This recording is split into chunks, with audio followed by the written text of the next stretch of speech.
Welcome. সহজ গণিত পাঠশালায় আপনাদের সকলকে স্বাগতম। শুরু করছি দশম শ্রেণীর গণিত বৃত্ত সম্পর্কিত উপপাদ্য। আজকে দ্বিতীয় ক্লাস। এর আগের ক্লাসে অর্থাৎ প্রথম ক্লাসে আমরা কোষে দেখি 3.1 এই পর্যন্ত কষেছি। পেজ নাম্বার ছিল 52।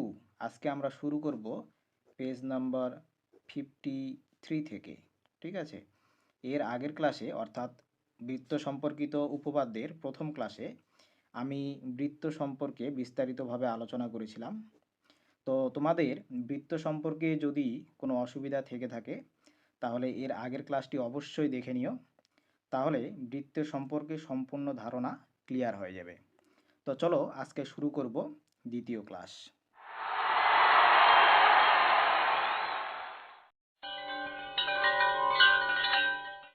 আচ্ছা, শুরুতেই আমি এখানে একটি ত্রিভুজ অঙ্কন করে নিচ্ছি।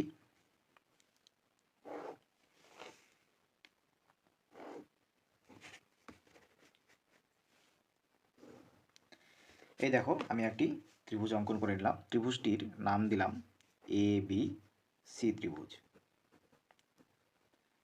তোমরা সকলে জানো একটি ত্রিভুজের তিনটি বাহু থাকে এবং তিনটি কোণ থাকে। তোমরা লক্ষ্য করবে যে ত্রিভুজের প্রত্যেকটি কোণ কোনো না কোনো বাহুর বিপরীতে অবস্থান করছে। যেমন এখানে দেখো, AB বাহুর বিপরীতে কিন্তু C কোণ রয়েছে, BC বাহুর বিপরীতে কিন্তু A কোণ রয়েছে এবং AC বাহুর বিপরীতে B কোণ রয়েছে। এইভাবে যখন কোনো বাহুর বিপরীতে এরকমভাবে একটি কোণ অবস্থান করে তখন সেই কোণটিকে ওই বাহুর সম্মুখ কোণ বলা হয়। কি বলা হয়? সম্মুখ কোণ বলা হয়। তাহলে এখানে এবি বাহুর সম্মুখ কোণ কি হলো? কোণ সি। তাহলে লিখে নিচ্ছি যে এবি বাহুর সম্মুখ কোণ সি কোণ। সি কোণকে কীভাবে লিখব? বি সি এ লেখা যেতে পারে অথবা এ সি বি লেখা যেতে পারে। আমি লিখছি এ সি বি কোণ। একই রকমভাবে আমরা বিসি বাহুর সম্মুখকোণ কী পাবো? বিসি বাহুর সম্মুখকোণ হবে এ কোণ। এ কোণকে বি এ সি লেখা যেতে পারে। বি এ সি লিখলাম। এবার এসি বাহুর সম্মুখকোণ হবে বি কোণ। তাই এটিকে এ বি সি কোণ লিখছি। এ বি সি কোণ। তাহলে আমরা একটি ত্রিভুজের ক্ষেত্রে কোনো বাহুর সম্মুখকোণ কি আমরা জানলাম। এবার আমরা চলে আসছি বৃত্তের ক্ষেত্রে। আমি এখানে একটি বৃত্ত অঙ্কন করে নিচ্ছি। দেখো, রুল কম্পাস দিয়ে এভাবে একটি বৃত্ত অঙ্কন করে নেব। নেওয়ার পরে এই বৃত্তটির কেন্দ্রটিকে ও নাম দিয়ে দাও। এবার এখানে একটি জ্যা অঙ্কন করব। এই জ্যাটির কিন্তু নির্দিষ্ট একটা দৈর্ঘ্য নিয়ে নেব, তাহলে বুঝতে সুবিধা হবে। দেখো, জ্যার দৈর্ঘ্য আমি 5 সেন্টিমিটার নিয়ে নিচ্ছি। এই দৈর্ঘ্যটাকে মনে রাখবে, তাহলে পরে বুঝতে সুবিধা হবে। কত নিলাম? 5 সেন্টিমিটার। জ্যাটির নাম দিয়ে দাও এ বি। এবার এই জ্যায়ের দুই প্রান্তবিন্দু এ বিন্দু এবং বি বিন্দুর সঙ্গে আমরা এই বৃত্তের কেন্দ্রবিন্দুর সঙ্গে যুক্ত করে দেব। এইভাবে যুক্ত করে দাও। তাহলে এখানে একটি ত্রিভুজ তৈরি হলো।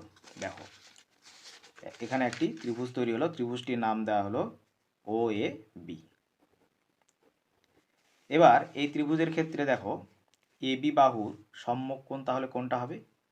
এই কোণটি হবে। তাহলে এখানে এ বি বাহুর সম্মুখ কোণ কোনটি হলো? এই কোণটি। এই কোণটিকে বলা হবে ও এ বি কোণ। এ ও বি কোণ। এ ও বি কোণ। এবার লক্ষ্য করো, এইখানে এ বি জ্যায়ের প্রান্তবিন্দু দুটি এ বিন্দু এবং বি বিন্দু এই পুরো বৃত্তটিকে দুটি বৃত্তচাপে ভাগ করে দিয়েছে।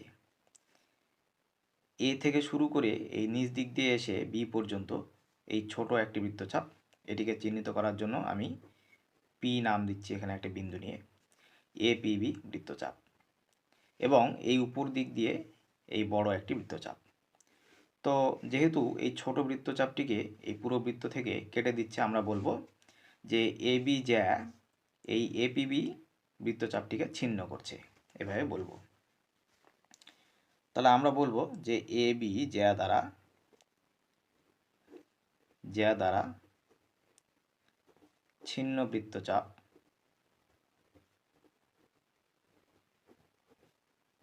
বৃত্তচাপ হলো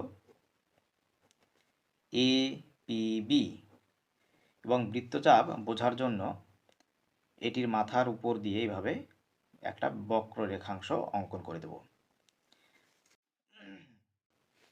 বড় বৃত্তচাপটিকে আমরা এখানে ধরলাম না ছিন্ন বৃত্তচাপ হিসেবে। কেন না, যে কোনো বস্তু থেকে যখন কোনো একটি ছোট অংশ কেটে নেওয়া হয় তখন বলা হয় যে এই ছোট অংশটি এই বড় বস্তু থেকে ছিন্ন হয়েছে। এখানে ওই রকম বড় পুরো বৃত্ত থেকে এই ছোট বৃত্তচাপটি কেটে নেওয়া হয়েছে, এই জন্য বলা হচ্ছে যে এই এবি জ্যা দ্বারা ছিন্ন বৃত্তচাপ হলো এপিবি বৃত্তচাপ।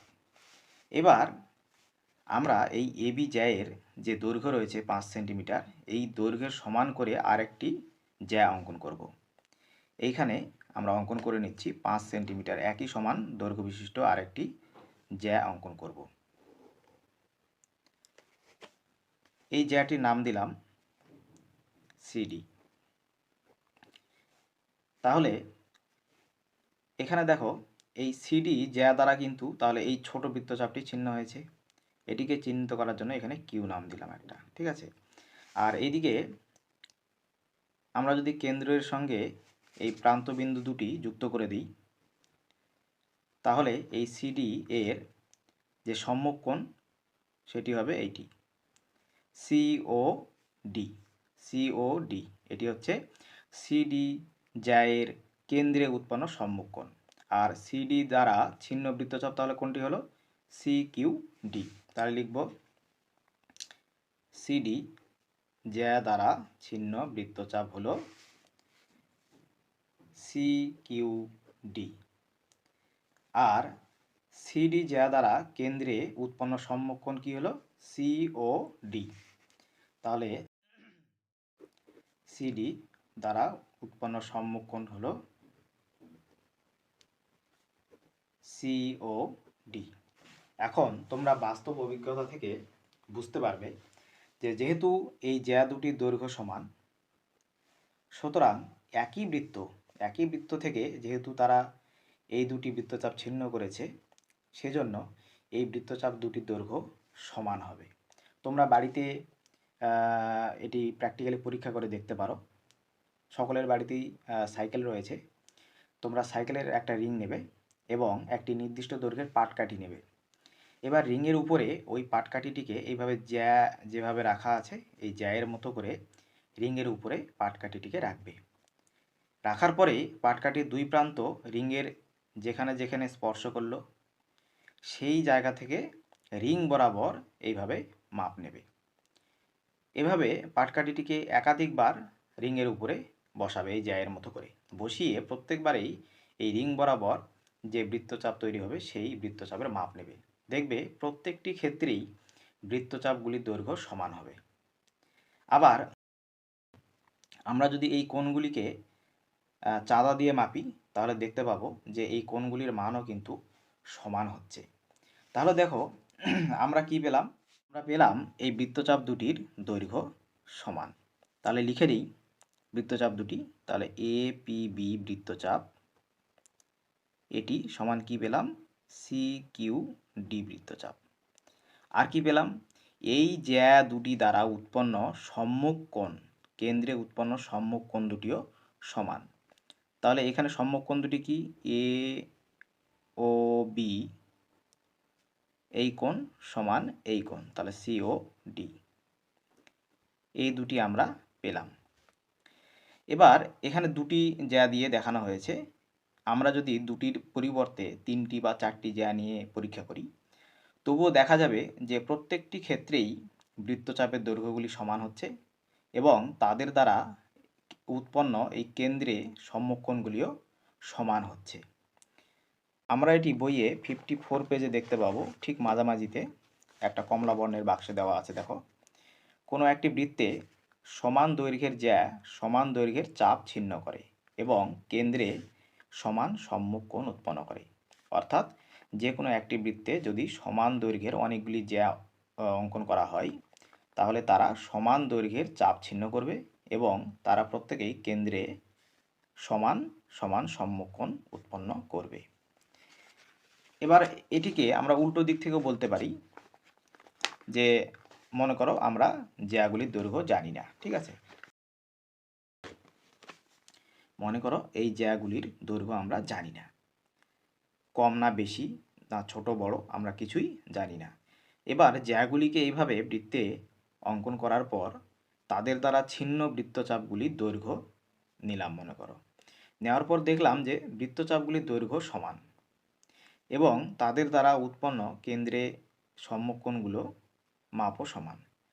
তখন আমরা উল্টো কথাটা বলতে পারবো, যেহেতু বৃত্তচাপ দুটি সমান হয়েছে এবং কেন্দ্রে উৎপন্ন সম্মুখকোণগুলি সমান হয়েছে, সুতরাং এই জ্যা দুটি সমান হবে। উল্টো কথা, ঠিক আছে। এই উল্টো কথাটা তোমাদের বইয়ে 55 পেজে দেওয়া আছে, এই মোটামুটি মাঝামাঝির দিকেই দেওয়া আছে। এটিও পেলাম, কোনো বৃত্তে যে সকল জ্যা কেন্দ্রে সমান সম্মুখকোণ উৎপন্ন করে তাদের দৈর্ঘ্য সমান হয়। এখানে শুধু সম্মুখকোণ দিয়ে বলেছে, বৃত্তচাপটি দিয়ে বলেনি। তো তোমরা বৃত্তচাপ দিয়েও বলতে পারো, কোনো অসুবিধা নেই, ঠিক আছে। এখন দেখো আমরা এখানে এবি এবং সিডি জ্যাকে কিন্তু একটা বৃত্তেই অঙ্কন করেছি। এবার কি করব, আমরা এই বৃত্তটিকে একই সমান বৃত্ত আমরা দুইবার অঙ্কন করব। হ্যাঁ, দুইবার অঙ্কন করে আমরা এবি জ্যাকে একটি বৃত্তে অঙ্কন করব আর সিডি জ্যাকে আরেকটি বৃত্তে অঙ্কন করব। তো তোমরা দেখো এখানে আমি এই দুটি বৃত্ত অঙ্কন করে নিয়েছি। এই দুটি বৃত্ত হলো এই বৃত্তের সমানই, ঠিক আছে, এই আগের যে বৃত্ত সেই বৃত্তের সমান করেই অঙ্কন করা আছে। তো এই একই বৃত্ত আমি দুবার করে অঙ্কন করে নিয়েছি এবং বৃত্তগুলির কেন্দ্র ও নাম দাও, একই নাম দিচ্ছি বোঝার সুবিধার জন্য, ও নাম দিচ্ছি, একই বৃত্ত ধরে নিচ্ছি। এবার কি করব, একটিতে এবি জ্যাটি অঙ্কন করব। এবি জ্যায়ের দৈর্ঘ্য নেওয়া ছিল 5 সেন্টিমিটার, তো আমি এখানে 5 সেন্টিমিটারই অঙ্কন করে নিচ্ছি। এই মনে করো এখানে একটি 5 সেন্টিমিটার জ্যা অঙ্কন করা হলো। প্রথম বৃত্তের জ্যাটিকে এবি নাম দেওয়া হলো আর দ্বিতীয়টিতে সিডি জ্যাকে অঙ্কন করলাম, এখানেও 5 সেন্টিমিটার নেওয়া হলো।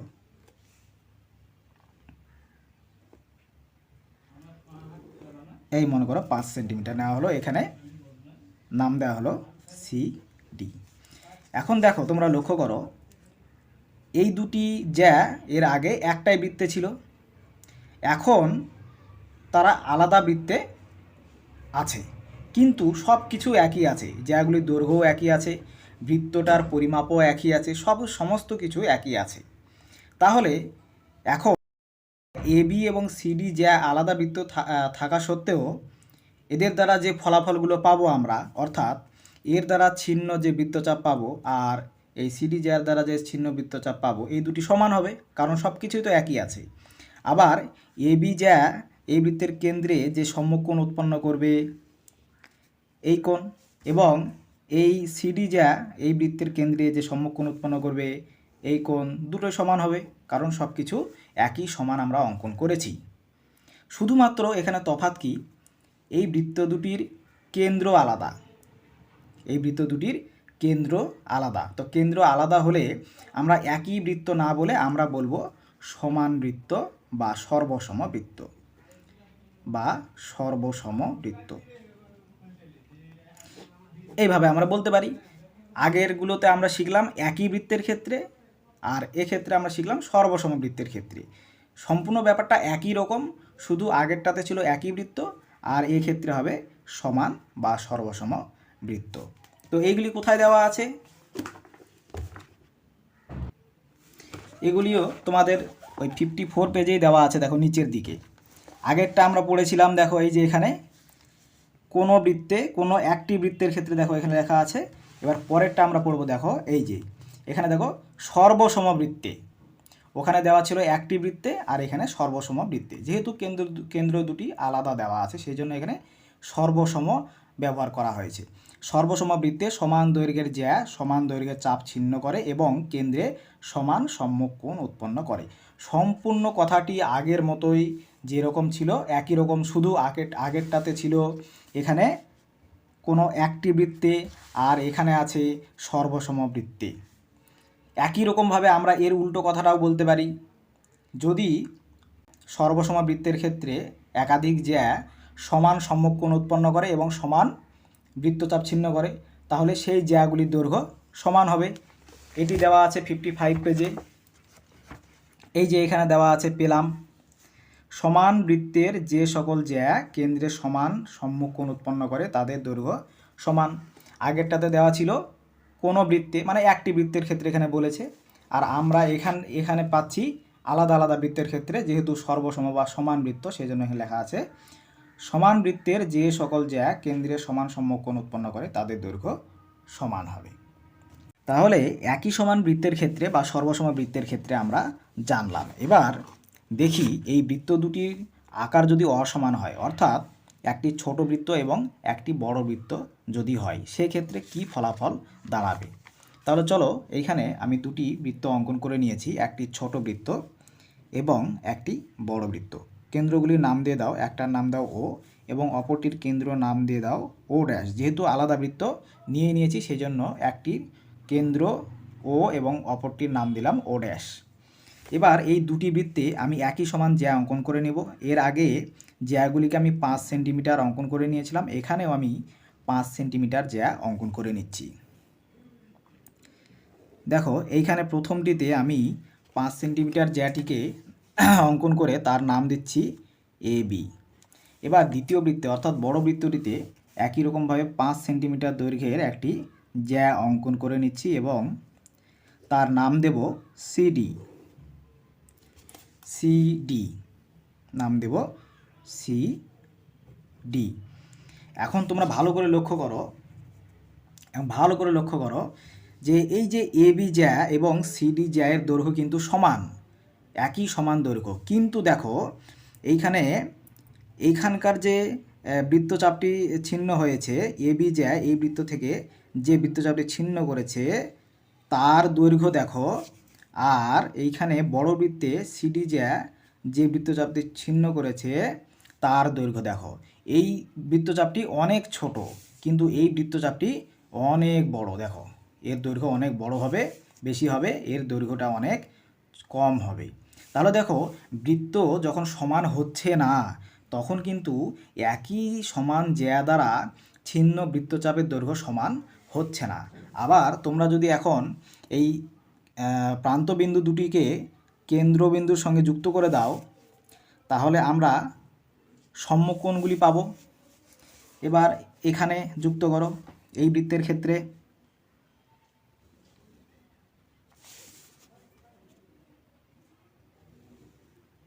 দেখো, দুটি বৃত্তের ক্ষেত্রে দেখো এখানকার সিডি জ্যা দ্বারা উৎপন্ন সম্মুখ কোণের মাপ দেখো, আর এইখানে দেখো এ বি জ্যা দ্বারা উৎপন্ন সম্মুখ কোণ।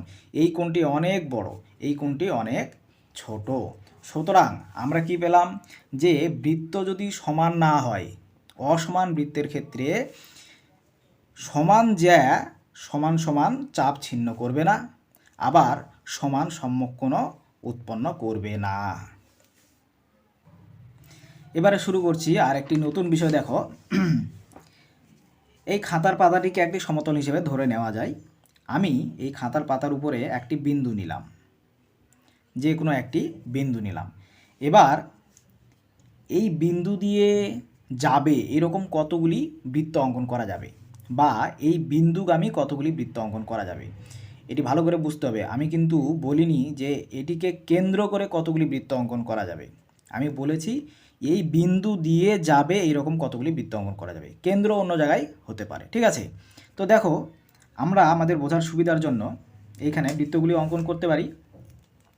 দেখো, এই বিন্দু দিয়ে যেতে হবে, রুল কম্পাস দিয়ে আমি দেখো কেন্দ্রটিকে এইখানে নিচ্ছি, এই যে এইখানে আমি কেন্দ্র নিচ্ছি। দেখো, নিয়ে এই বিন্দু দিয়ে যাবে এরকম একটি বৃত্ত অঙ্কন করে দিচ্ছি।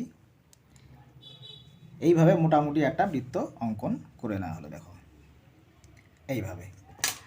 এবার এই কেন্দ্রের স্থানাঙ্ক যদি চেঞ্জ করে দেওয়া হয়, মনে করো কেন্দ্রটি এইখানে নেব, তাহলে এই বিন্দু দিয়ে যাবে এরকম, আবার দেখো এরকম একটি বৃত্ত অঙ্কন করা যাবে। এইভাবে অঙ্কন করা যাবে। এইভাবে কেন্দ্রগুলির স্থান এবং পরিবর্তন করে করে আমরা অসংখ্য বৃত্ত অঙ্কন করতে পারবো। এবার ব্যাসার্ধ যদি পরিবর্তন করে দিই, ব্যাসার্ধ যদি বড় করে দিই, তাহলে আমরা এই বিন্দু দিয়ে যাবে এরকম বড় অনেকগুলো বৃত্ত অঙ্কন করতে পারবো।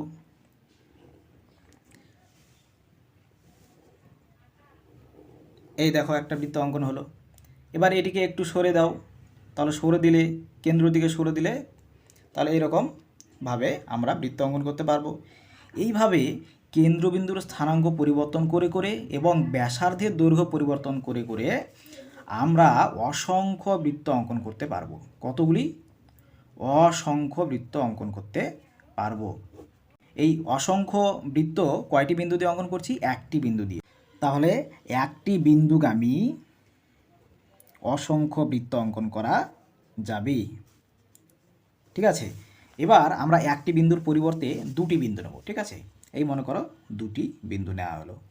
এই দুটি বিন্দু দিয়ে যাবে বা এই দুটি বিন্দুগামী কতগুলি বৃত্ত অঙ্কন করা যাবে? তো এরকম করে এই দুটি বিন্দু দিয়েও কিন্তু অসংখ্য বৃত্ত অঙ্কন করা যাবে। এইভাবে আমরা বৃত্তগুলিকে অঙ্কন করে নিতে পারি বিভিন্নভাবে, এরকমভাবে এরকমভাবে। তো এইভাবে অঙ্কন করতে করতে দেখা যাবে এখানেও দুটি বিন্দু দিয়ে অসংখ্য দুটি বিন্দুগামী অসংখ্য বৃত্ত অঙ্কন করা যাবে। এবার দুটির পরিবর্তে যদি তিনটি বিন্দু নেওয়া হয়, তো এখানে পরীক্ষা করে দেখা গেছে যে তিনটি বিন্দু দিয়ে তিনটি বিন্দুগামী একটি মাত্র বৃত্ত অঙ্কন করা যায়।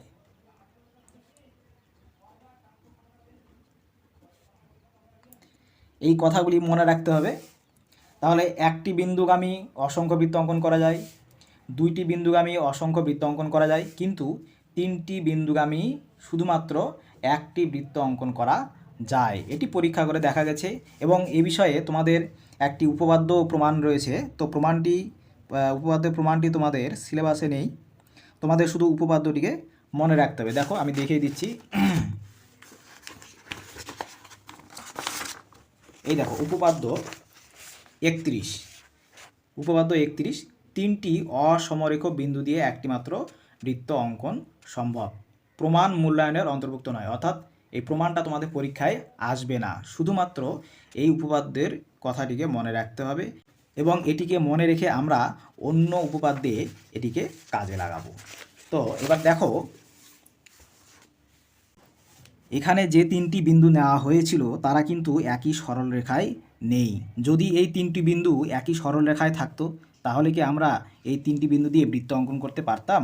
না, আমরা একই সরলরেখায় থাকা বিন্দুদেরকে দিয়ে সরলরেখায় অঙ্কন করতে পারবো, বৃত্ত অঙ্কন করতে পারবো না। তাহলে এই তিনটি বিন্দু দিয়ে বৃত্ত অঙ্কন করতে হলে তাদেরকে অবশ্যই একই সরলরেখায় থাকা যাবে না, তাদেরকে এলোমেলোভাবে থাকতে হবে বা অসমরেখভাবে থাকতে হবে, এইভাবে। ঠিক আছে, একই সরলরেখায় থাকা যাবে না।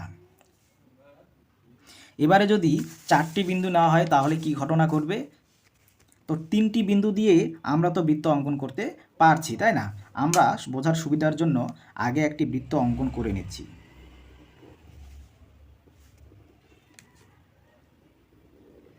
মনে করো এই বৃত্তে উপরে তিনটি বিন্দু,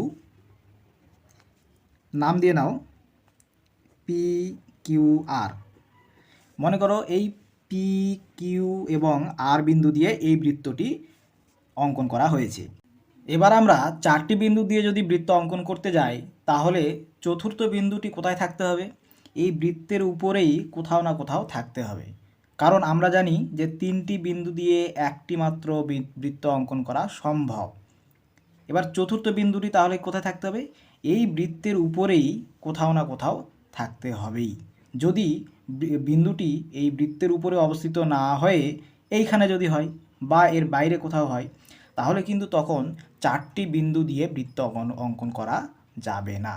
তাহলে চারটি বিন্দু দিয়ে কখনো কখনো বৃত্ত অঙ্কন করা যাচ্ছে, আবার কখনো কখনো বৃত্ত অঙ্কন করা যাচ্ছে না।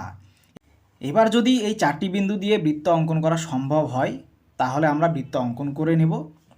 এবার এই চতুর্থ বিন্দুটিকে একটা নাম দিয়ে নিচ্ছি এস। তাহলে আমরা তখন এই 4টি বিন্দুকে বলবো সমবৃত্তস্থ বিন্দু। তাহলে এই 4টি বিন্দু দিয়ে বৃত্ত অঙ্কন করা সম্ভব হলে সেই 4টি বিন্দুকে কি বলবো? সমবৃত্তস্থ বিন্দু।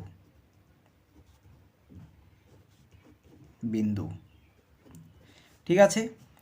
এবার দেখো এই 4টি বিন্দু দিয়ে, যে 4টি বিন্দু দিয়ে আমরা বৃত্ত অঙ্কন করতে পারলাম, সেই 4টি বিন্দুকে যদি আমরা পরস্পরের সঙ্গে যুক্ত করে দেই তাহলে একটি চতুর্ভুজ পাব।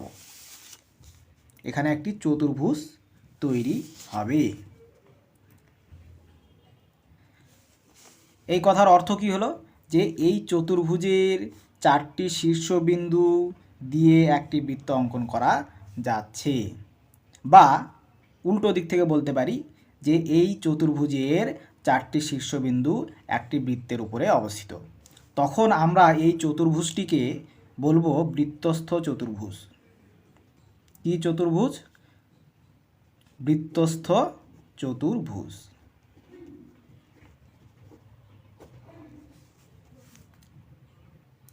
তো চতুর্ভুজদের মধ্যে এমন কোনো চতুর্ভুজ আছে যে সব সময় বৃত্তস্থ চতুর্ভুজ হবে? হ্যাঁ, যেমন সমদ্বিবাহু ট্রাপিজিয়াম। সমদ্বিবাহু ট্রাপিজিয়াম এই চতুর্ভুজটি সবসময় একটি বৃত্তস্থ চতুর্ভুজ হয়।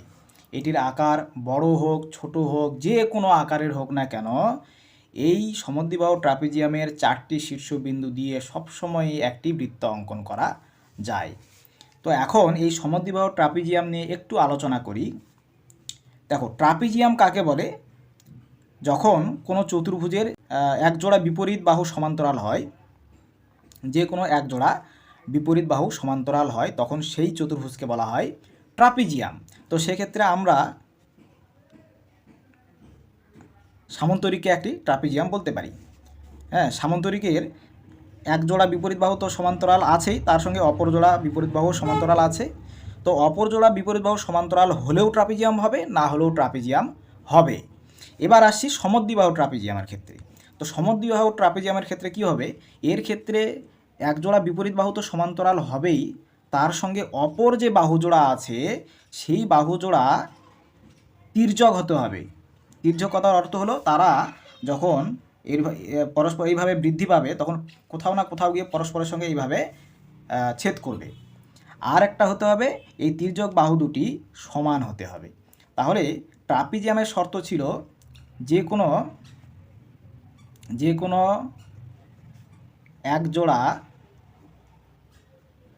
একজোড়া বিপরীত বাহু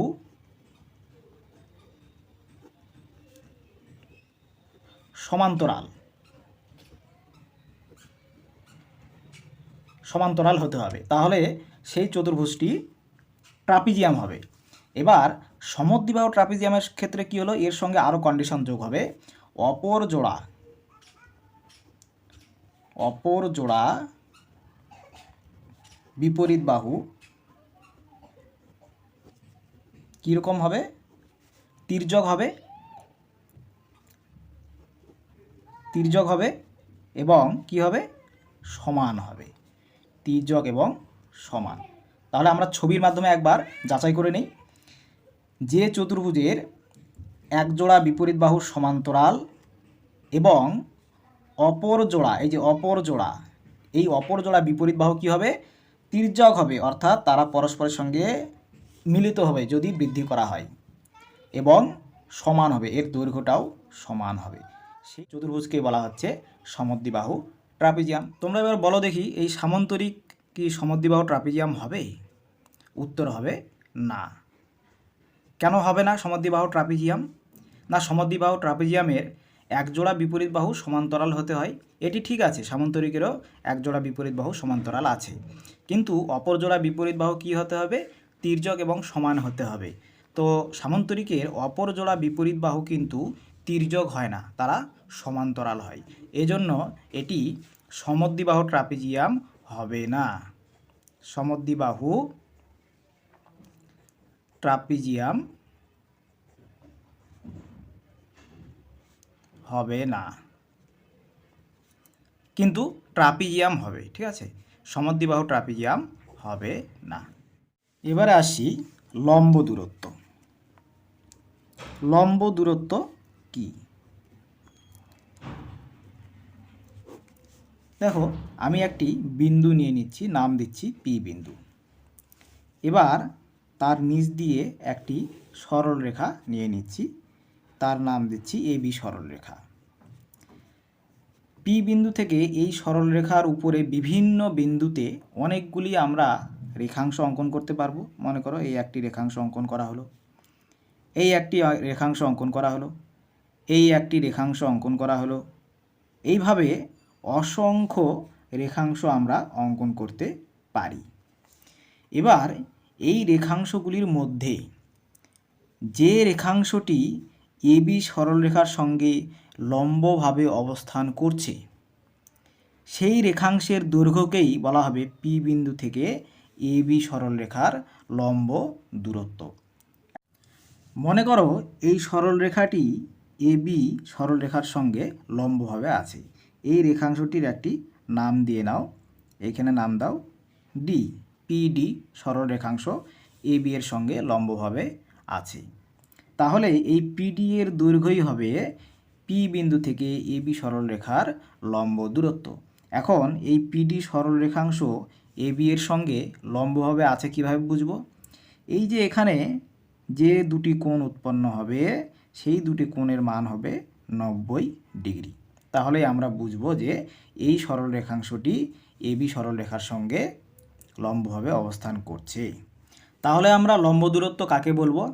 না, যে কোনো বিন্দু থেকে কোনো সরলরেখার উপরে যে লম্ব অঙ্কন করা হয় সেই লম্বের দৈর্ঘ্যকেই সেই বিন্দু থেকে ওই সরলরেখার লম্ব দূরত্ব বলা হবে।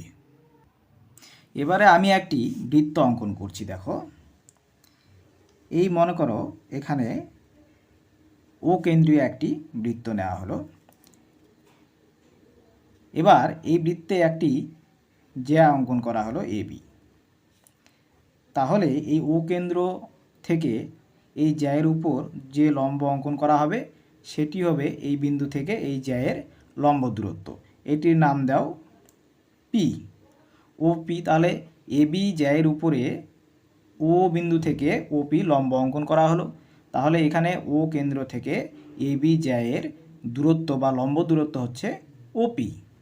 এবার একটি বড় দৈর্ঘ্যের জ্যা নাও। এবি জ্যার থেকে একটি বড় দৈর্ঘ্যের জ্যা সিডি নেওয়া হলো।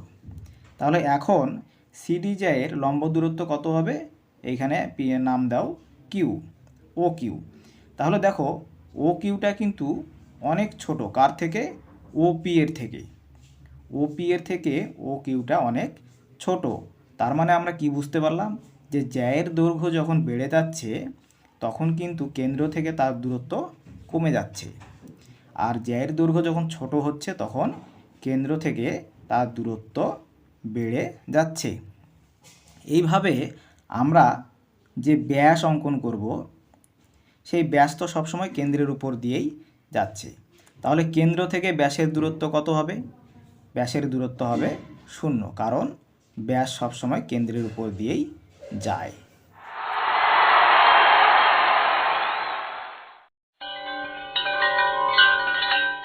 তো বন্ধুরা, আজকে এই পর্যন্তই। এর পরের ক্লাসে আমরা 32 নম্বর উপপাদ্য থেকে শুরু করব।